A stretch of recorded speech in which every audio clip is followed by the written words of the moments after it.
They told her she wasn't enough. Too soft, too heavy, too much. She'd grown used to whispers in the shadows and stares that stung like bullets. But when a broken woman stumbled onto a lonely ranch, desperate to hide from the world that had already rejected her, she found herself face to face with a cowboy who didn't believe in rules or shame. His words were strange, almost shocking, the kind that make you lean in and not look away. Some problems are best solved without clothes. What he meant wasn't what the world thought, but it would change everything. Under the heavy curtain of rain, Maria walked until her legs felt like they would give out, each step sinking deeper into the muddy road that stretched on like it had no end. The sky was black, swollen with clouds, and the thunder cracked so loud it felt like it could split her chest open. She was shivering, but the cold wasn't what stung most, it was the words that still rang in her ears, the laughter, the pointing, the cruel smiles of strangers who thought her body was theirs to judge. Every time she closed her eyes, she saw it again, the dim bar light flickering above her as she tried to dance, just once, to feel free. She remembered how the music had carried her for a moment, how she had spun in her own clumsy way, smiling like a child who had stolen something sweet. But then came the voices, mocking, mean, twisting her joy into humiliation. Look at her, she's gonna break the floor. One man had jeered, clutching his stomach in exaggerated laughter. Another slapped the bar, shouting for everyone to clear out before the cow trampled the place. The sound had echoed, filling every corner of the room until even the music seemed to fade away in shame. Maria had forced her face to stay calm, to swallow her tears, but her insides had shattered like glass.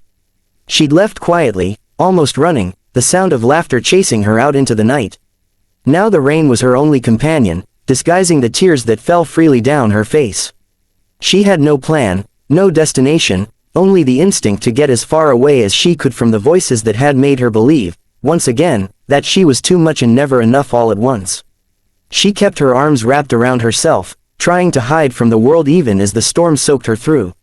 Her boots squelched in the mud, her hair stuck to her cheeks, and still she walked, because stopping meant collapsing, and collapsing meant giving up.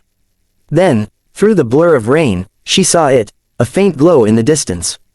At first she thought it was a trick of her tired eyes, but as she trudged forward, it grew clearer. A warm light, steady, coming from a house or maybe a ranch. She hesitated, fear and pride wrestling inside her. She hated asking for help. She hated showing need, but her body was trembling too hard, her lips numb, her throat parched from crying. Just a little water, she told herself. Just warmth for a moment, then she would leave before she became someone else's burden.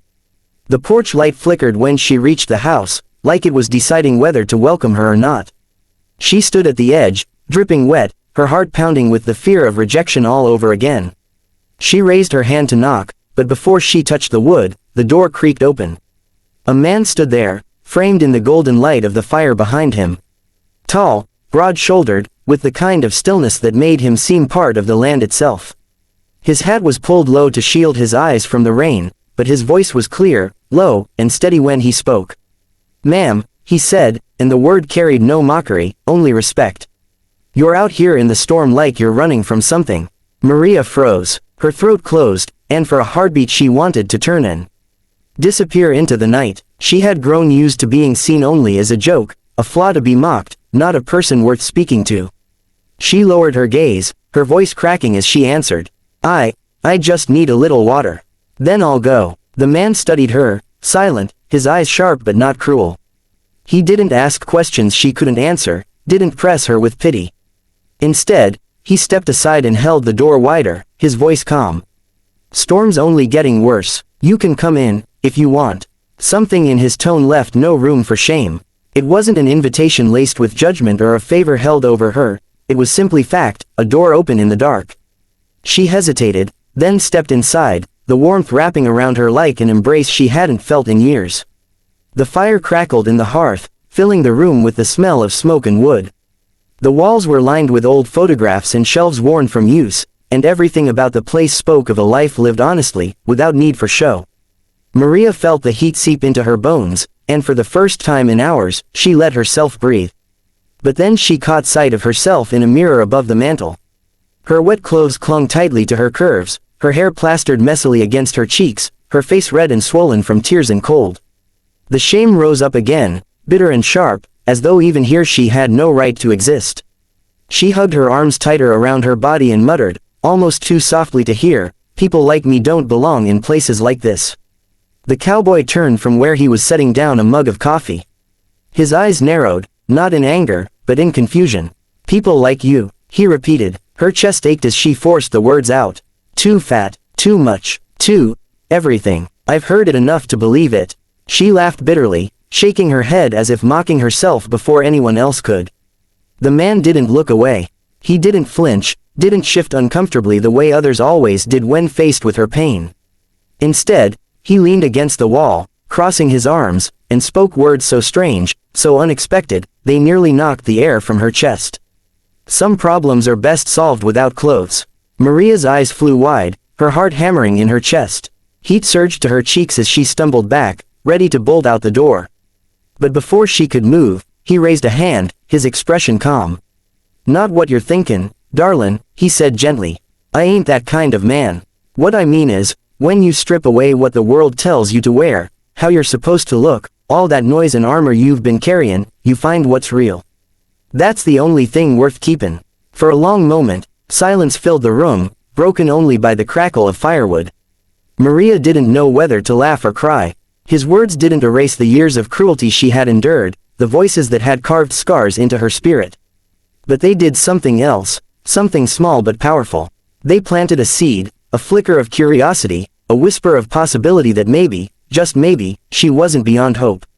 She lowered herself into the chair by the fire, the heat soaking into her skin. She didn't thank him, didn't apologize again for existing, something told her he wouldn't want that. Instead, she sat in silence, letting his words linger in the air, wondering if for the first time in her life, she was in a place where she didn't have to hide. The first rays of morning light filtered through the old ranch windows, spreading across the wooden floorboards like golden threads pulling Maria out of her restless sleep. She stirred beneath the blanket that smelled faintly of cedar and smoke, disoriented for a moment, until the memory of the night before returned, rain, shame, the porch light. And the cowboy's voice telling her words no one else ever had. She blinked, unsure if it had been real or a dream, until she heard the clinking of a spoon against a mug, the hiss of a kettle, and the faint hum of a man's voice low and steady, carrying along with the radio. It was real. She was in his house. Her first instinct was to panic. She had overstayed. She had intruded. She wasn't supposed to be here. Shame rose up, quick and familiar, telling her to gather her things, to slip out before he realized she had taken up too much space. But then the smell of coffee drifted across the room, rich and comforting, and her body betrayed her with a hungry ache. She hadn't eaten since yesterday afternoon, not really. The thought of food tangled with guilt, because every bite in her life had felt like proof of her failure. Still, her stomach growled audibly, and she closed her eyes in embarrassment. The cowboy turned just then, spotting her awake. He lifted the mug slightly as though raising a toast and nodded toward the kitchen table. "Coffee's hot, biscuits too, not fancy, but they'll fill you." Maria hesitated, her body frozen between desire and shame. She could already hear the voices in her head, the ones that had lived there for years. "Do you really need to eat? Haven't you had enough? No wonder you look like this." She almost shook her head, almost lied and said she wasn't hungry, but then his eyes held hers, calm, steady, expectant, without a shred of judgment. It was such a simple thing, the way he looked at her, but it left no space for excuses. She rose slowly, clutching the blanket around her shoulders, and sat down at the small wooden table. The biscuits were warm, slightly uneven in shape, and the butter glistened as it melted into the cracks. The cowboy slid the plate toward her and poured coffee into a chipped mug, setting it before her without a word. Her fingers trembled as she reached for the food, half expecting him to snatch it away, to make a joke, to remind her that women like her weren't supposed to eat in front of men. But he didn't. He just poured his own coffee and sat across from her, sipping it in silence, as if it were the most normal thing in the world. The first bite nearly undid her. It wasn't just food, it was warmth, comfort, permission. She swallowed quickly, blinking back tears, hoping he wouldn't notice. But of course he did. He didn't speak of it, though, and somehow that was kinder than any words could have been. One day turned into 2, then 3. Maria kept telling herself she would leave, that she couldn't take advantage of a stranger's generosity, but each morning when the sun rose, the cowboy would hand her a task as though her staying was unquestioned.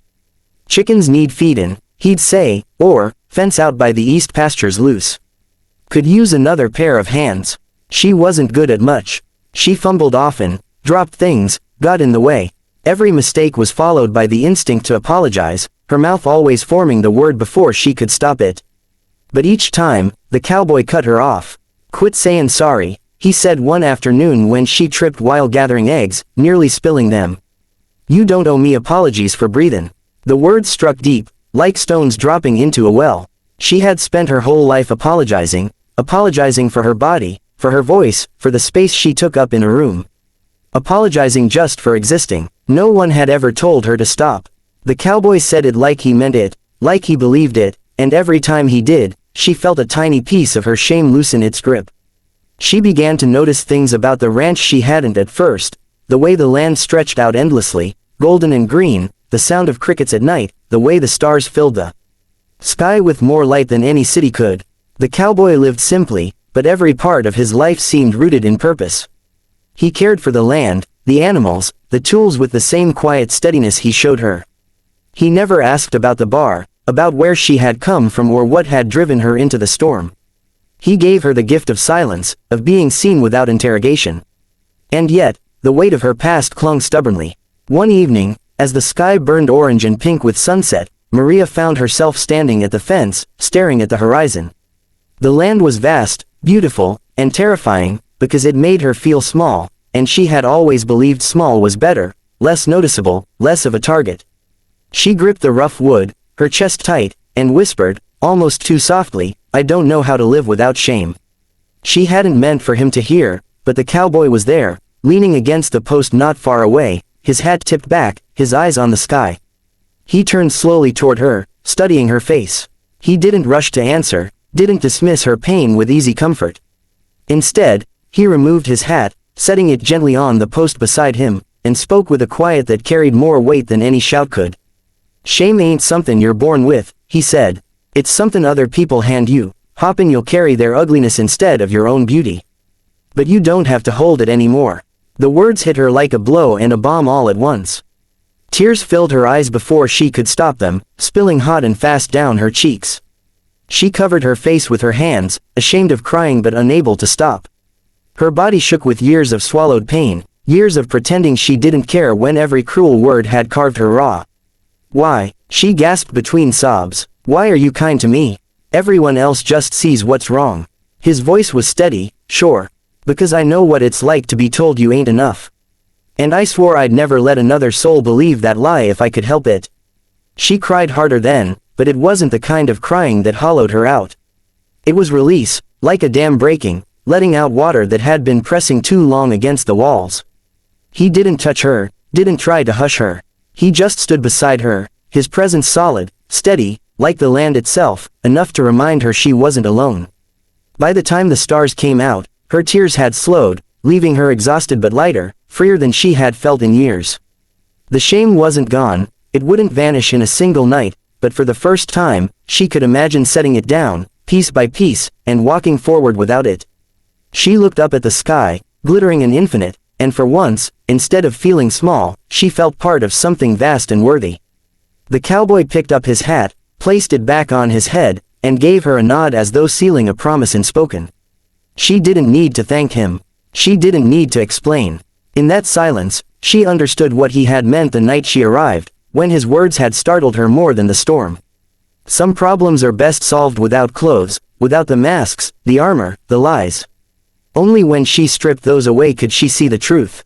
She wasn't broken, she wasn't too much, she was human, and human was enough.